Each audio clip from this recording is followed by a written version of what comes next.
Welcome to the CXR channel, our premier podcast for talent acquisition and talent management. Listen in as the CXR community discusses a wide range of topics focused on attracting, engaging, and retaining the best talent. We're glad you're here.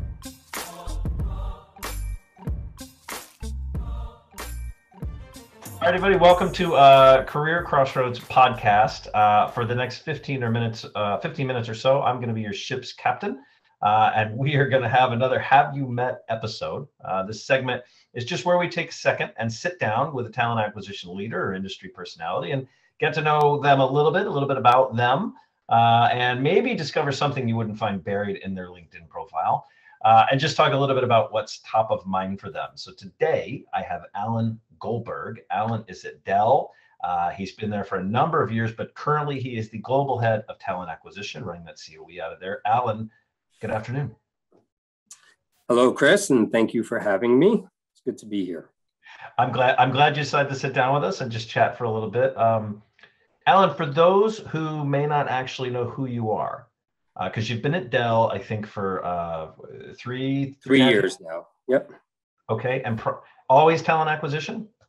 Yeah, my whole career in general is all talent acquisition with a small foray into human resource generalist work, which didn't go well for me. But yeah, it wasn't my thing. I really love talent acquisition. I think I've always loved the sales kind of aspect of what we do. It just appeals to me, and getting into the employee relations side of things and compensation just didn't do it for me. So I didn't continue down that path. But I've been doing this since just about around the time when Michael was coming out with his first PCs. Is about the same time that I started. So we weren't quite using PCs yet in our industry. So I got to live through the dynamic changes our industry saw, from everything from engaging with computers to engaging the internet, and now engaging with things like artificial intelligence.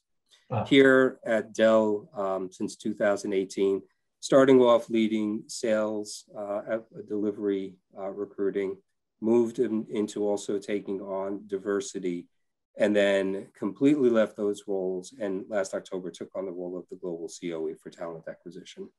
Nice. Yeah, I like the transition there. I think I had just had a conversation with somebody the other day about the radical idea of recruiters picking up the telephone and actually calling people. And I was like, I remember when that was our only option. Yeah, it's funny. I was looking at some data just yesterday, I think it was, with a group of people, and what we didn't see was recruiters making a request in this data for contact information. And the first thing I said was, well, why? And somebody said, well, maybe they're not qualified. I'm like, but they've got to be qualified enough. Like somebody might have had 600 profiles, but only 3 requests for data. I'm like, but they got to be qualified enough to at least network. Are we networking? Like, or is that just lost? Like, is every motion we have about a direct outcome with the person that you're reaching out to, or is it more about, well, let me just network and build on top of each conversation that I'm going to have? And I don't know that I get the sense that as a community we do that as much anymore, let alone the telephone. Oh, yeah. Well, I mean, and heaven forbid, they're not qualified today, but they might be qualified tomorrow. Like there may be a period of time that they ramp up, and you want to be able to get to know that person before they're a true candidate. Yeah, I'll date myself now, but I just shared this story. I once upon a time had a beeper, and I kept that beeper for 10 years after I had any right to have a beeper. I think it was Sky Page or something. You might remember that. We were a pretty big company. But the reason I kept it was periodically somebody called that damn number, and it was a candidate, because those are the only people who really had that number. And it just really speaks to the longevity of the work that we can be doing, right? Relational talent acquisition. And it's not about just today. It is about, maybe I'll never hire you or place you if I'm an agency. Maybe I'll hire your cousin or your best friend, or maybe one day you'll become a client of mine. It's about the relationship, and it's really about building a bridge with each other, because somewhere along our journeys, there might be value for each of us in this relationship. And that also, I think, not for everybody, I don't want to paint a too broad a picture, but I think for a lot of folks, it might be a bit of a lost focus area. I won't even say art, but just they're not even thinking that that's a thing I should go do. They're so focused on, but I got to fill the job now, that we're not paying attention to that. It is a very tactically, like a lot of the recruiters that we have connected with, it is a very tactical approach to filling jobs now, as opposed to 2 decades ago, when for us, those of us who were like-minded anyway, it was all about the more connections that I have, the more people that, you know, I may be able to work with to either fill a role or get a referral to fill a role. And I wonder if that is a shift in the leadership, because candidly, right, those of us who were more open networkers are now in those leadership roles. And I wonder why the recruiters that are working with us are a little more focused on, I need 12 people here, I need 2 people here. And if you can't help me with that, I'm swiping left.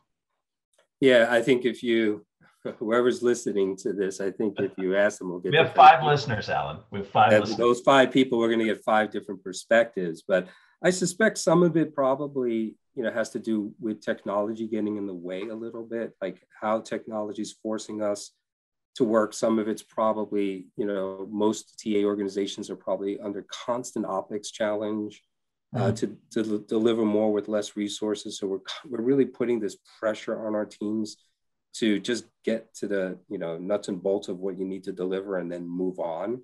And yet we're still always trying to balance that out by using different technologies to give them back time.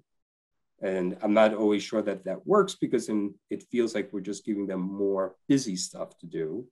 And it feels a little bit like a cycle. Are we ever really getting to it? It almost feels like I wish I could just give them, you know, we used to have 2 things, right? We had a paper resume and we would thumb through them all the time to see who I wanted to call. And then we had index cards when I was on the agency side. We had index cards that we would scroll through, which we would write down our prospect companies or our client companies on, and you would call. That's it.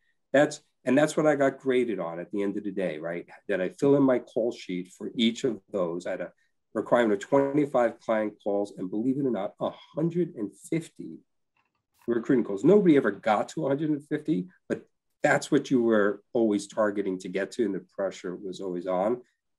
That kind of forced conversation, it was almost like you were putting deposits every day in your bank account, and then one day compound interest worked in your favor.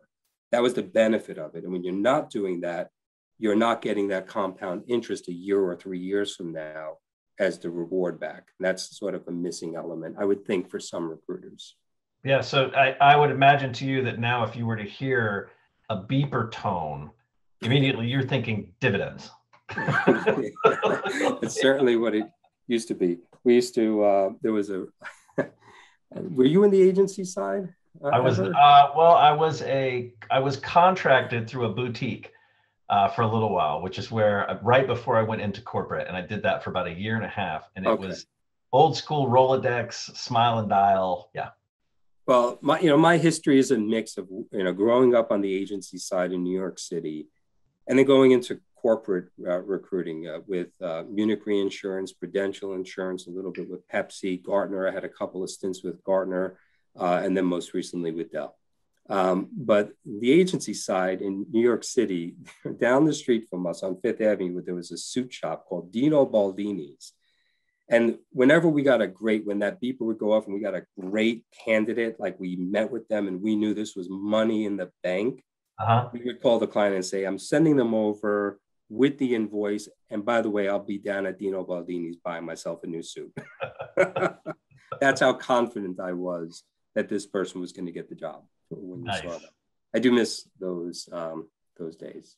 Oh, that's funny. Well, Alan, let's switch gears for a little bit, because I do want to talk about what's top of mind for you right now. And if it's about the power of sort of giving recruiters back during a really strange time of, we've got a light at the end of the tunnel for the pandemic, we hope.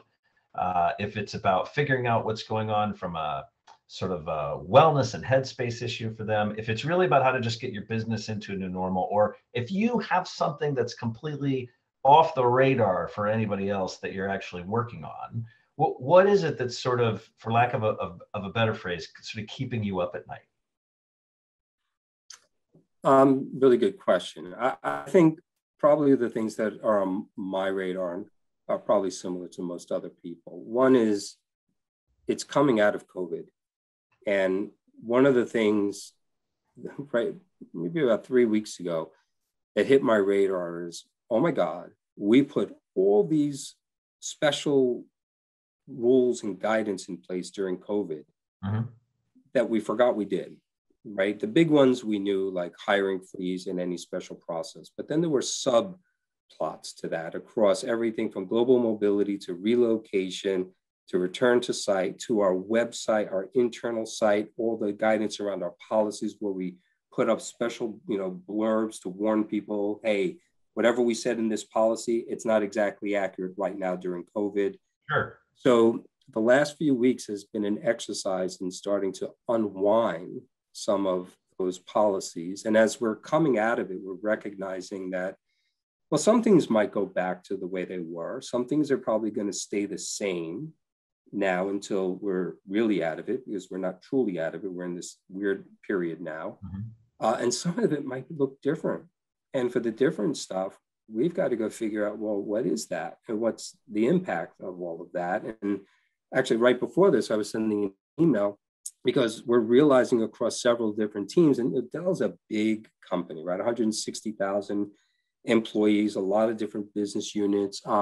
So it takes a lot of us sometimes. I have a joke. We had an add an I before a job grade. So we went from an S for sales to an IS for inside sales. It took 50 people in 4 months to add an I before an S. So it gives you an idea of sometimes what it takes.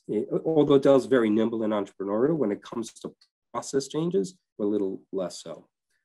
So that's one of the things that's on my mind as we're coming out of this is, what do we need to change and re-communicate out to our teams? Because managers turn on the hiring again and it's all bets are off and nobody knows what to do. And honestly, nobody knows who should know. So that's one of the things that's on our minds. And it's really important to us to make sure our team at least has some direction there. The other thing, impact of COVID specifically, is, we spent a year not really doing much. Our recruiters have forgotten how to do some of the basic things in the systems, and some things actually changed during that time. And because they weren't using those muscles, they never got to build that into a repeatable kind of motion.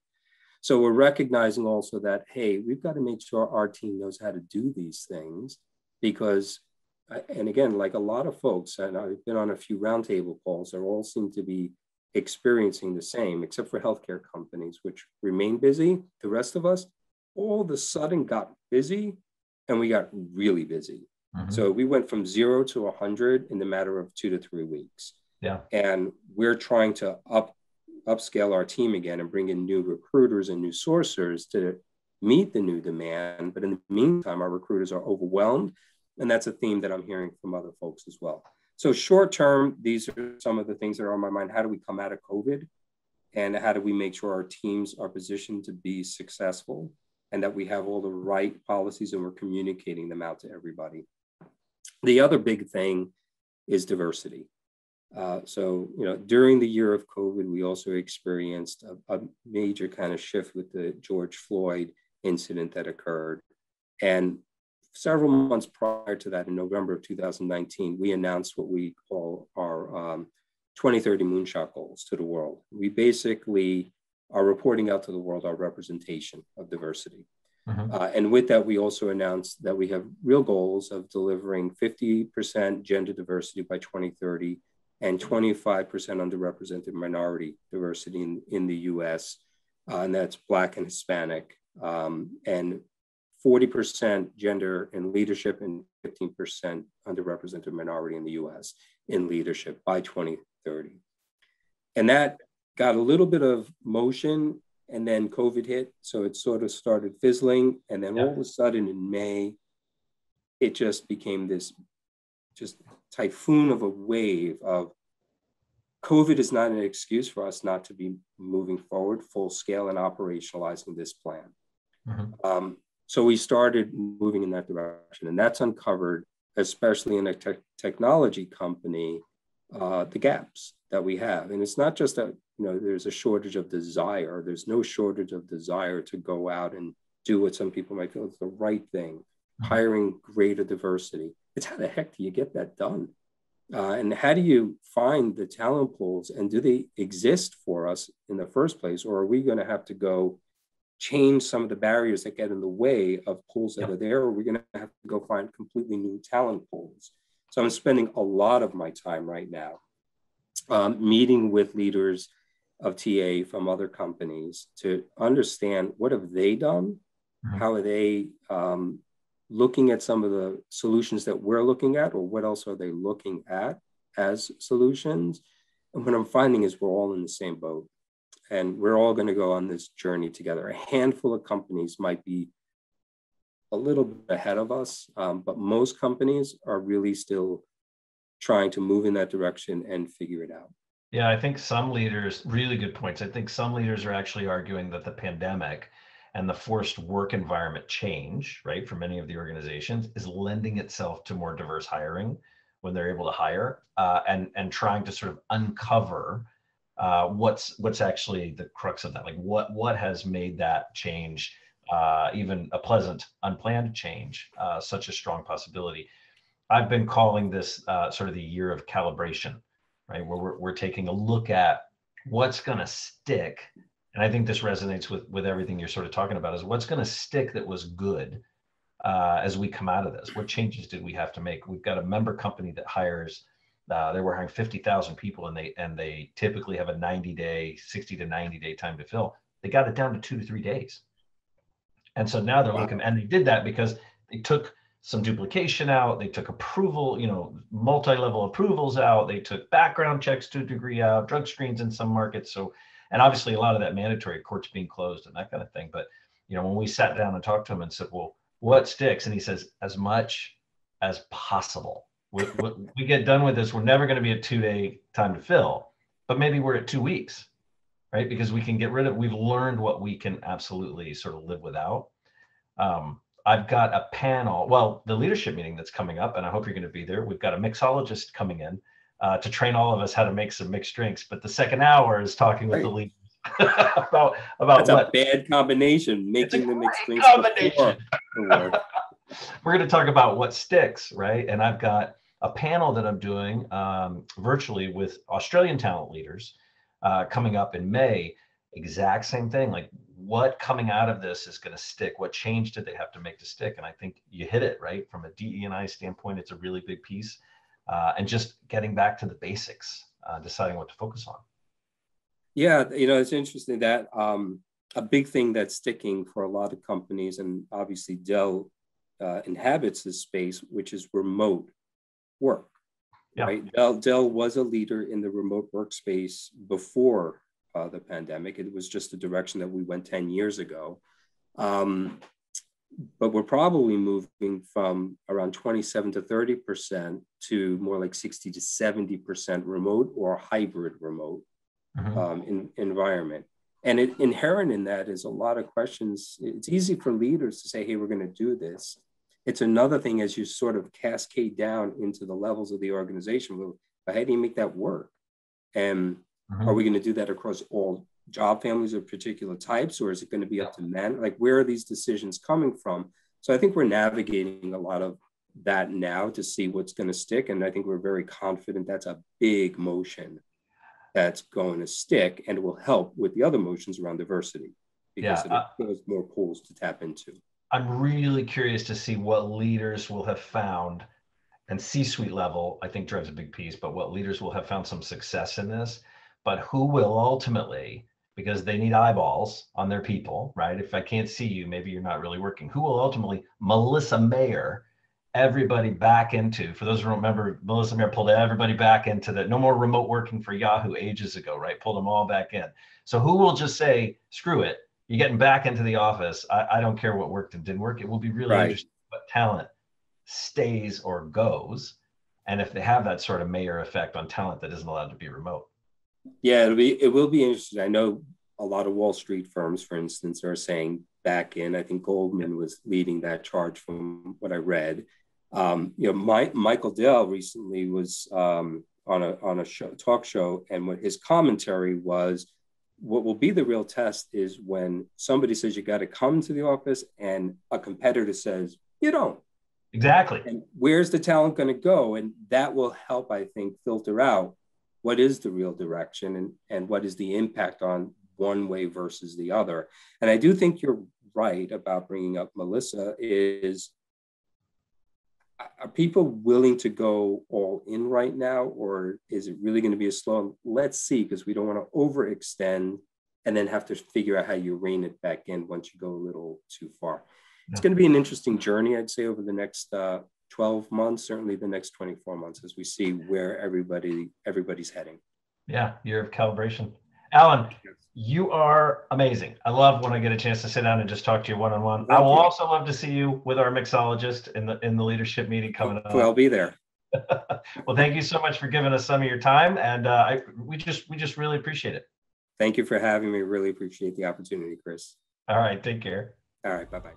Thanks for listening to the CXR channel. Please subscribe to CXR on your favorite podcast resource and leave us a review while you're at it. Learn more about CXR at our website, cxr.works, facebook.com and twitter.com/careercrossroads, and on Instagram at careerxroads. We'll catch you next time.